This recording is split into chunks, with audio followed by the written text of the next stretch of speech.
Fake News Entertainment FAMILYPWR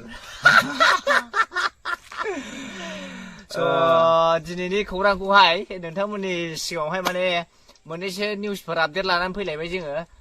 ओमफ्राय दा जोंनि दिनैनि खौरांखौहाय जोंनि मिस्टार बिरजय हाथाय गज'आ बेखेवग्रोगोन नायलांबानो जाबाय नायनानै भिडिअखौ मोजां मोनोबा लाइक खालाम कमेन्ट खालाम शेयार खालाम गोसो गोथारै गावसिबना हो साबस्क्राइब खालामना हो SUBCRIBE खालामना हो कमेन्ट खालाम शेयार खालाम ना मा होनो फंबाय बेनो आरोना नायलांबानो जाबाय चलो हेलो लोगोफोर नोंथांमोना दिनै मोनसे बिराद मोजां फिल्मनि सोमोन्दै खोन्थानो नागिरदों नाथाय बेवहाय गिदिर देरहानायनि रियेल लिंक दङ गेमफोरा खालि फाननि थाखायल' नङा फाननि थाखाय स्पेनखौ रल खालामदो आरो नोंथाङा नेक्स्ट एक्टनि थाखाय चेम्पियन जानो हागोन बेल' नङा जोंनि स्कुलशिप प्रम'क'डखौ फान्टास्टिक बोनासनि थाखाय इउज खालामदो नंगौ नोंथाङा बेखौ थारखौनो खोनादों गेम प्लेजों लोगोसे इनक्रेडिबल विनिं स्टार्ट खालामनो थाखाय डिसक्रिपशनावहाय लिंक दङ नोंथाङा क्लिक खालामदो आरो नोंथाङा नोंनि एकाउन्टजोंहाय रेजिस्टार खालामदो आरो नोंथाङा थाबैनो डिप'जिट खालामदो बेयो जोबोद गोरलै आरो रैखाथि बे साइडआ रैखाथि गेम लिंक इनभारमेन्टखौ प्रोभाइड खालामनायावहाय सेटिसफाइड दङ आरो बिस्रा इनस्टल खालामनो थाखाय लेटेस्ट इनस्क्रिप्शन आरो टेक्न'लजि दङ नोंथांनि पार्सनेल आरो फाइनान्सियेल इनफरमेशनफोरखौहाय जेब्लाबो प्रटेक्शन खालामनो थाखाय लोगोफोर नोंथांमोना माबाफोर गोबाव नेनानै थाबाय थाबावखो प्लेयाराव जइन जादो जायफोरा अलरेडि एक्साइटमेन्ट फुल गेमफोरखौ डिसकभार खालामबाय गोसोआव लाखि डिसक्रिपशननि लिंकआवहाय क्लिक खालाम माखासे मोजां मोजां ब'नासफोरखौहाय एक्सेस खालामनो थाखाय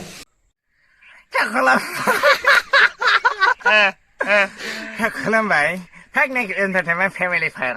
थांनाय हरनि 5 रिंगा खालि जोंनि गामिनि खामारपाड़ा गामिनि बयलार बिथाङा उन्दुनायै मेंग्लिनानै उन्दुनो ओंखारनायलाय बिथाङा हरसे गोसो बायदि उन्दुयो थिग बिदिनो 3 रिंगासो समाव बिथाङा उन्दुनायजों गाग्लोबजानानै सिमाङाव सासे सिख्लाखौ जिनाहारि खालामो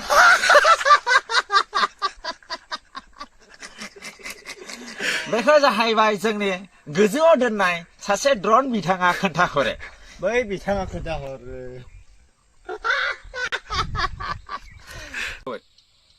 रायजोफोर दिनैहाय फरायबावगोन नैथि पेराग्राफआव जोंहा मिस्टार हंकं बसुमतारी बिथाङा जेरै सावरायनो आखायाव लाबाय नोंथांमोना नायलांबाय थाबानो जाबाय मैया बेलासिनि 5 रिंगा जानाय लोगो लोगोनो जोंनि क'क्राझार हालामनि सिङाव थानाय मिसेस मल्हत्रा सासे महिला आइजो रेलवेयाव साख्रि मावग्रा थरायना रिंकि बसुमतारीया गावनि जिरायग्रा खथायाव जिरायहैनायसै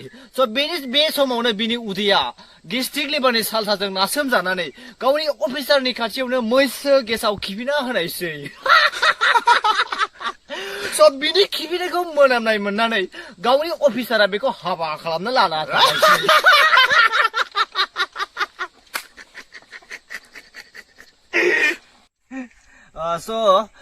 थामथि पेराग्राफखौ फरायनो आखायाव लादों जोंहा मिस्टार दाखोन बसुमतारीया जागायदो आङो खौरांखौ फरायनो आखायाव लाबाय रायजोफोर खोनासंदोला दासो बावै जानानै थांनाय घटना जोंहा क'क्राझार हालामाव थानाय UN-नि सेरफाङाव थानाय सासे मुंदांखा आइजो इउटिउबार सासे जेनिया ब्रह्म होननाय बिथाङाहाय बाजाराव ओंखारलांनो होननानै मम' जानो होननानै थांनाय समाव हाखु दाखु जानायलाय बिथाङा खोनानो मोन्दों बिथाङा ब्लगबो बानायदोंमोननो जिखुनु जाया बे समाव थांनाय हाखु दाखु जानायलाय बिथाङा ड्रेस गाननायाव हाखु दाखु गावनि जाङि गाननो नागिरनायाव हाखु दाखु जानायावनो फिफानि जाङिखौ गाननानै थांफ्लाङो बेनि उनाव फैनानै फिफाया उनावहायसो सोंबायनो आंनि जाङिया बोरो होननानै बिसिनाव सोंनायाव फिसाजोनावसो दा नुयोनो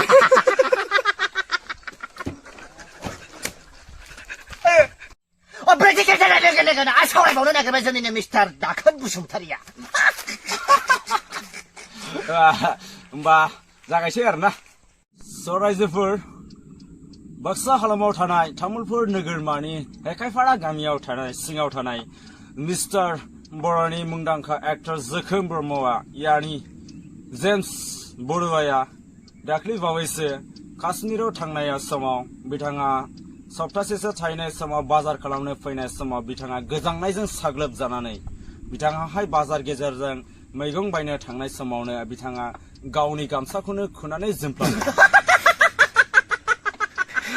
थिग बिदिनो मानसिफोरा मैगं फाननाय सिख्लाफ्राबो आरो आइजोफोराबो सोरबा सुबुंफ्रा बेखौ नुनानै स्राय खनसे मिनिग्लायो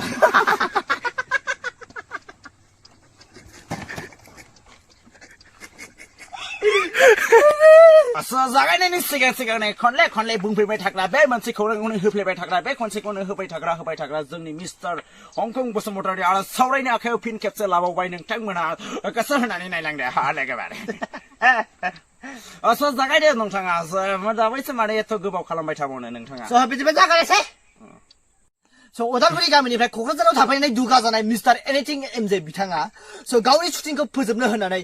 गामसा लानानै फैनो नागिरनाया बिमानिनि फिथिखौ लानानै गावनि शुटिंआव फैफ्लाङो बे शुटिंआव केमेरा खेबग्राया बिनि फिथिखौ गानायखौ नुनानै बेनो सेन्डेलनि बान्था गानो